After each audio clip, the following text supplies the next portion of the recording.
Assalamualaikum warahmatullahi wabarakatuh. Anak-anakku, kita berjumpa kembali dalam mata pelajaran fikih MTSN 2 Kota Bekasi, khususnya kelas 7. Kemarin kita membahas tentang bab najis. Kemudian membahas tentang toharoh, cara membersihkan najis. Bapak ulas sedikit bahwa najis itu kotoran yang dapat menghalangi sahnya sholat dan tawaf. Kemarin sudah Bapak jelaskan. Najis terbagi menjadi 3. Najis mukhafafah, mutawasitoh, mughalazah. Mukhafafah najis ringan, najis air kencing bayi yang belum makan apa-apa kecuali air susu ibu. Cara membersihkannya dengan memercikan air saja, sehingga kalau sudah dipercikan maka najisnya hilang. Boleh digunakan itu pakaian untuk sholat. Nah, kemudian apa? Ada najis mutawasito. Najis mutawasito ada najis mutawasito ainiyah, hukmiyah. Terbagi menjadi 2. Ainiyah kelihatan zohirnya itu. Najisnya ada, terlihat oleh mata kepala kita. Maka kalau sudah terlihat harus dibersihkan itu najis, baru dibersihkan dengan air, baru sah untuk melaksanakan ibadah. Najis mutawasito hukmiyah hanya terkena hukumnya, tapi ada itu najisnya. Contoh, pakaian kita kena air kencing tadi pagi, sekarang sudah siang, kering tuh udah. Nah, kalau sudah kering, walaupun kering tetap najis, yaitu najis mutawasito. Sehingga kalau itu dipakai tidak sah juga untuk melaksanakan sholat dan tawaf, maka harus dicuci terlebih dahulu. Intinya, najis mutawasito harus dibersihkan dengan air. Kalau ada bentuknya dicuci, kalau tidak ada bentuknya pun harus tetap dicuci terlebih dahulu. Kemudian ada najis mughalazoh, najis berat. Tapi ini jarang sih kita jumpai. Tapi kalau kita menjumpai, ini membersihkannya harus dengan 7 kali air dan salah satunya dengan debu. Najis ini najis air liur anjing, binatang anjing atau binatang babi. Nah, ini sekilas tentang najis. Kemudian pada pertemuan ini Bapak akan membahas tentang hadas. Hadas sama seperti najis, hampir sama. Sama-sama kotoran yang menghalangi sahnya sholat dan tawaf. Sehingga kalau kita mempunyai hadas dan najis, maka sholat dan tawaf kita tidak bakalan sah, tidak diterima oleh Allah. Ini harus kita tahu, harus kita simak, harus kita amalkan dalam kehidupan sehari-hari yang berkaitan dengan ibadah kita. Nah, hadas terbagi menjadi 2. Ada hadas kecil, ada hadas besar. Hadas kecil bisa hilang dengan wudhu. Nanti kita pelajari tentang bab wudu. Hadas besar bisa hilang dengan mandi hadas besar atau mandi jinabah atau mandi junub. Kita bahas dulu tentang hadas kecil. Hadas kecil yaitu kotoran yang melekat pada diri kita. Kalau ada hadas kecil, maka kita tidak sah untuk melaksanakan sholat dan tawaf.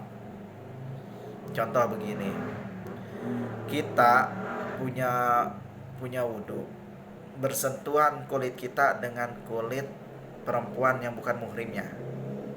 Nah, misalnya kita laki-laki, kalau sudah bersentuhan kulit laki-laki dengan kulit perempuan yang bukan muhrimnya, bukan saudara kandung maksudnya. Kalau bukan muhrimnya artinya bukan saudara kandung, maka bersentuhan kulitnya, wudhunya jadi batal.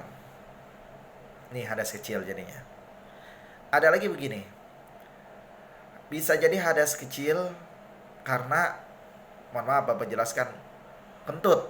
Nah, fikih emang seperti ini, kalau dijelaskan harus benar-benar. Walaupun kadang-kadang ya agak-agak jorok, tapi ya inilah ilmu fikih. Nah, ini kentut ini walaupun sedikit atau banyak, kalau kita sudah punya wudhu, maka batal wudhu kita. Jadi kita punya hadas kecil lagi, harus berwudhu lagi kalau mau sholat. Gitu. Nah, semuanya hadas kecil intinya bisa hilang dengan wudhu. Ya, tadi bersentuhan kulit laki-laki dan kulit perempuan yang bukan muhrimnya, kemudian kentut, ya, kemudian tadi kencing. Nah, kencing ini sebenarnya najis, tapi karena adanya pada badan kita, walaupun kita sudah bersihkan, kita sudah istinja dari kencing atau buang air besar, kita udah istinja dari buang air besar atau buang air kecil, tetap kalau kita punya wudhu, maka batal wudhu kita, maka kita berhadas. Wudhu lagi baru hilang hadas kecil kita kalau mau sholat. Nah, ini ya, Ini sekedar gambaran tentang hadas. Kalian bisa simak lagi itu di bukunya, lebih banyak penjelasan tentang hadas. Ya. Selanjutnya ada hadas besar. Hadas besar bisa hilang dengan mandi hadas besar atau mandi janabah atau mandi junub. Ya. Mandi junub bagaimana? Ada di LKS, silahkan kalian lihat. Niat mandi junub, nawaitu gusla lirob'il hadasil akbari fardu lillahi ta'ala. Ya, kalau tadi niat wudu, niat menghilangkan hadas kecil, nawaitu wudu'a lirob'il hadasil asgori fardu lillahi ta'ala. Nanti kita bahas tentang bab wudu, apa itu wudu, apa itu rukun wudu, apa itu sunnah wudu. Yang sekarang kita hanya membahas hadas dan najis. Intinya tadi kalau membersihkan hadas kecil dengan wudu, membersihkan hadas besar dengan mandi hadas besar atau mandi junub. Ya. Mandi hadas besar harus basah semua badannya. Enggak boleh hanya sebagian badan. Yang kecuali beda lagi nanti kalau ada uzur, ada penjelasan tentang bab uzur. Kalau sehat setelah kita berhadas besar, maka harus mandi hadas besar semuanya. Apa yang menyebabkan seseorang berhadas besar? Yang pertama yang menyebabkan seorang berhadas besar yaitu mimpi bersetubuh. Sehingga ketika seseorang bangun itu tiba-tiba ada, ya mohon maaf ini harus dijelaskan karena berkaitan dengan ilmu fikih. Ya, sehingga keluar air mani. Maka ketika kejadian seperti itu sudah akil balik, maka dia berhadas besar harus mandi hadas besar atau mandi junub. Atau yang sudah menikah, suami istri, hubungan suami istri, maka harus mandi hadas besar, mandi junub dengan niat tadi. Ya. Banyak penyebab yang menyebabkan hadas besar. Nanti kalau kita sudah efektif untuk belajar tatap muka akan Bapak jelaskan dan Bapak berikan gambaran.